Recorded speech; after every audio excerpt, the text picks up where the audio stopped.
యాక్చువల్గా కొంచెం టెన్షన్గానే ఉంది.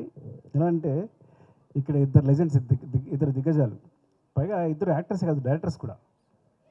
ఆలోచించండి, చాలా చాలా అరుదుగా డైరెక్టర్గా హీరో సక్సెస్ అయిన వాళ్ళు చాలా తక్కువ మంది ఉంటారు. అలా సో డైరెక్టర్ కమ్ హీరోస్ ఇద్దరు కూడా, అర్జున్ సర్జా గారు, ఉపేంద్ర గారు. అర్జున్ సార్ అయితే నేను హనుమాన్ జంక్షన్కి అసిస్టెంట్ డైరెక్టర్గా చేశాను.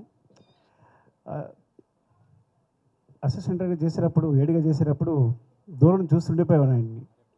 అంటే చాలా కంపోజ్డ్గా, ఇప్పటికీ అదే బాడీ లాంగ్వేజ్, అదే నవ్వు, చాలా వెరీ, అంటే ఎవరైనా అడ్మైర్ అయిపోతారు, ఎవరైనా అట్రాక్ట్ అయిపోతారు ఆయనకి. ఎవరైనా ముందు ఆయన్ని రెస్పెక్ట్ ఇచ్చేస్తారు. అట్లా ఉంటుంది ఇప్పటికీ బాడీ లాంగ్వేజ్ కూడా. అప్పుడు కూడా సెట్లో కూడా అంత కంపోజ్గా బిహేవ్ చేసేవారు. యాక్చువల్గా నేను ఎక్కువ మాట్లాడడం కూడా కాదు, చాలా భయపడి దూరంగా చూస్తూనే ఉన్నాయి ఆయన్ని. ప్రతిదీ సెట్కి వచ్చిన దగ్గర నుంచి ఎప్పుడు కాన్సన్ట్రేషన్ అందులోనే ఉండేవారు. అయిపోయిన తర్వాత ఏదైనా. సో అంత డెడికేట్గా వర్క్ చేసేవారు. అండ్ ఇట్లా ఆయనతో పాటు ఇక్కడ స్టేజ్ పంచుకోవడం నేను అదృష్టంగా భావిస్తున్నాను నిజంగా. అంటే లైఫ్లో ఎలాంటి ఇబ్బందులు వచ్చినా, ఇప్పుడు జై హింద్ సినిమా బాగా గుర్తు. అంటే కొన్ని సినిమాలు అయితే ఆయన క్రూషియల్ పొజిషన్ ఉన్నప్పుడు తను సొంతంగా అన్ని డబ్బులు పెట్టి డైరెక్ట్ చేసుకుని తాను హీరోగా ఎస్టాబ్లిష్ చేసుకున్న డైరెక్టర్ కమ్ హీరో ఆయన.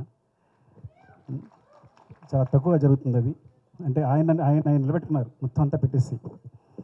సో ఒక ఫాదర్ ఎమోషన్ తెలుసు నాకు. సుకృతి హీరోగా చేసినప్పుడు, హీరోయిన్గా ఒక సినిమా చేసినప్పుడు ఇందాక కూడా అదే చెప్పాను.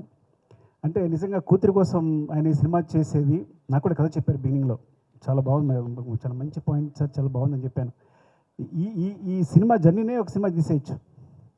ఆయన తన కథ మీద, డాక్టర్ మీద ఉన్న ప్రేమతో ఒక సినిమా కోసం ఇప్పటికీ పరితపిస్తూ ఆయన డైరెక్ట్ చేసిన విధానం మొత్తం, ఆ జర్నీనే ఒక సినిమా తీసేయచ్చు. అందుకోసం ఈ సినిమా చాలా పెద్ద హిట్ కావాలని కోరుకుంటున్నాను, చాలా పెద్ద సక్సెస్ కావాలని కోరుకుంటున్నాను. Thank you sir, thanks for this opportunity. మీతో కలిసి కూర్చున్నందుకు థ్యాంక్ యూ అండి, లవ్ యూ అండి. Love you sir. And Upendra గారు, నేను ఫస్ట్ నాకు తెలిసి ఏ సినిమా చూశాను, తర్వాత ఓం అనేది తర్వాతే డబ్బైనట్టు, తర్వాతే డైరెక్ట్ చేసినట్టు నాకు తెలుసు. ఏ సినిమా చూసాను నాకు బాగా గుర్తు. అంటే ఇంకా ఇండియాలో ఏ డైరెక్టర్ చెప్పక్కల్లా పిచ్చి మ్యాడ్ అంతా అసలు, అంటే ఆ కన్ఫ్యూజన్ అంతా ఎలా కనిపిస్తుంది అంటే ఇప్పటికీ ఆ ఏ సినిమా చూసినప్పుడు బయటకు వచ్చినప్పుడు, అంటే పరంగా చెప్పాలంటే ఉపేంద్ర గారు వచ్చిన తర్వాత ఓం, ఏ, ఉపేంద్ర, ఈ 3 సినిమాలు తీసిన ఏ డైరెక్టర్ అయినా రిటైర్ అయిపోవచ్చు. నేను కనుక అలాంటి 3 సినిమాలు తీసి రిటైర్ అయిపోయింది వాడిని. అంత కల్ట్ మూవీస్, అలాంటి మూవీస్ మాకు ఇచ్చారు. మీరు నమ్మరు, ఆ మూవీస్ తర్వాత ఫ్రాంక్గా చెప్పాలంటే ఆ మూవీ నుంచి అందరూ ఇన్స్పైర్ అయ్యి ఇవాళ నా స్క్రీన్ ప్లే ఇట్లా ఉంది అంటే కారణం డెఫినెట్గా ఏ, ఉపేంద్ర, ఓం, 3 సినిమాలు. అంటే ఎప్పటికప్పుడు ఆడియన్స్ సర్ప్రైజ్ చేయడం అలవాటు ఆయనకి. నేను ఆ విషయాన్ని మీ దగ్గర నుంచి దొంగలించాను, తస్కరించాను, ఏమనాలి. So you are the great inspiration sir. ఇలా చెప్పడానికి అవకాశం వచ్చినందుకు చాలా ఆనందపడుతున్నాను నేను. Thank you sir, love you sir. ఇంకా నాకు ఒక సాంగ్ వినిపించారు, ఏ ఊరికి వెళ్తున్నావు పిల్ల, ఒక సాంగ్ చూశారు. ఆ సాంగ్ అఫ్కోర్స్ అనూప్. యాక్చువల్గా అనూప్ నేను అసిస్టెంట్గా వచ్చినప్పుడు తను మ్యూజిక్ డైరెక్టర్ కాకముందే ఫేమస్. ఎవరో కీబోర్డ్ ప్లేయర్ ఉన్నాడంట అని మాట వినిపిస్తుండే. ఎక్కడ చూసి అనూప్ అంట. తను వస్తే అసలు మామూలుగా మ్యూజిక్ చేయడం అని నీ పేరు ముందే వినిపిస్తుండేది. నాకు తెలిసి కీబోర్డ్ ప్లేయర్గా ఫేమస్ అయిన ఒకే ఒక వ్యక్తి ఏమో అనూప్ అనేది. అందరికీ అనూప్ పేరు తెలుసు అప్పట్లో. ఒక మ్యూజిక్ డైరెక్టర్ కాకముందే అనూప్ పేరు తెలుసు. సో దాన్ని మ్యూజిక్ అంటే ఎప్పుడు ఎంజాయ్ చేస్తాను. Very big fan of him. Especially మున్నాలో నీలి మేఘాలు లేకున్న సాంగ్ ఫస్ట్ నాకే వినిపించాడు మున్న, చాలా బాగుంది అనిపించింది. అండ్ ఇందులో ఏ ఊరికి వెళ్తున్న పిల్ల నేను ఒక్క సాంగ్ విన్నాను, మిగతా సాంగ్స్ కూడా చాలా బాగా నచ్చారు. సో చాలా బాగుంది. థ్యాంక్ యూ అండి, ఆల్ ది బెస్ట్. అండ్ ఏ ఊరికి వెళ్తా పిల్ల విన్నప్పుడు నాకు 4 లైన్స్ వినగానే మా ఆస్కార్ చంద్రబోస్ గారు రాశారు అనిపించింది. వెంటనే తెలిసిపోయింది నాకు. సో ఆయన ఆత్మ నాకు తెలుసు కాబట్టి ఒక 3rd, 4th లైన్ అని అడగక్కర్లా ఎవరు రాశారంటే చంద్రబోస్ గారని. అండ్ మా జర్నీ చాలా మొదటి నుంచి ఆయనతో జర్నీ చేస్తున్నాం, మీ ఇద్దరం రాసుకుంటాం. ఇండస్ట్రీలో ఎవరితోనే కూర్చుని కొన్ని క్షణాలు ఆనందపడే సమయం ఉంటే అది చంద్రబోస్ గారితోనే. And love you and thank you Bose గారు. మళ్ళీ చాలా రోజుల తర్వాత కలుసుకున్నాం.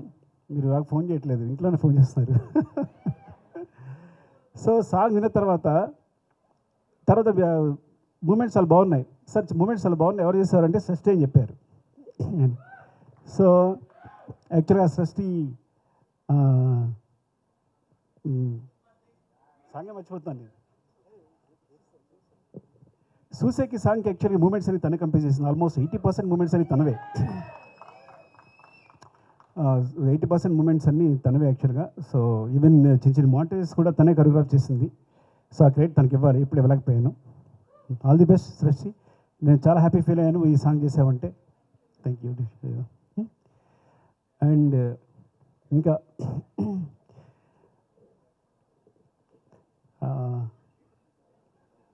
తన పేరు I'm sorry Siri, I think corona దగ్గర. Siri, all the best, all the best Siri. ఇంకా Niranjan, Aishwarya, all the best Aishwarya. So చాలా బాగా చేసా, టీజర్ చూశాను. అండ్ సాంగ్ చాలా బాగుంది మీ ఇద్దరిది, అండ్ ఈ ఫైట్స్ చాలా బాగున్నాయి. Niranjan, wishing the best. సీతాపైనం చాలా పెద్ద పెద్ద హిట్ కావాలని కోరుకుంటున్నాను. థ్యాంక్ యూ అండి, thank you very much, love you. అసలు విషయం మర్చిపోయాను, మా బిత్తిరి సత్తి ఇలాగే ఉంటుంది. నేను యాక్చువల్గా మంది ఇంట్లో మావాడ మా మరదలో చూపిస్తుంటారు తన బిట్స్ అన్నిని. ఇంట్లో వాళ్ళు వచ్చారంటే చిన్న పార్టీ జరిగిందంటే తెల్లగా మాట్లాడుకుంటారు, తెలంగాణ వాళ్ళందరూ అలాగే మాట్లాడుతుంటారు. నేను చాలాసార్లు చూశాను, చాలా చిన్న చిన్న వీడియోస్లో కూడా నా మీద ప్రేమ కురిపిస్తుంటాడు, అన్నీ చూస్తున్నాను. అండ్ ఇలా సుమ్మగారు, బిత్తిరి సత్తి ఇలా తక్కువ మంది ఉంటారు. స్పాంటేనియస్గా కూర్చుని ఒక 15-20 మినిట్స్ మాట్లాడితే అందరూ మెస్మరైజ్ అయ్యి విన్నాం. అప్పుడప్పుడు క్రియేట్ చేస్తారు, ప్రతి వర్డ్ కూడా మొత్తం అంతా క్రియేట్ చేస్తుంటారు. ఆ స్పాంటేనిటీ చాలా తక్కువ మందిలో ఉంటుంది. నాకు తెలిసి సుమ్మగారు, బిత్తిరి సత్తి ఇలా ఇద్దరు ముగ్గురిని చూస్తున్నాను యాక్చువల్గా, మీరు ఇద్దరేమో నాకు తెలిసి కూడా. అండ్ ఆల్ ది బెస్ట్, డెఫినెట్గా will. For more videos like this, subscribe Big TV channel.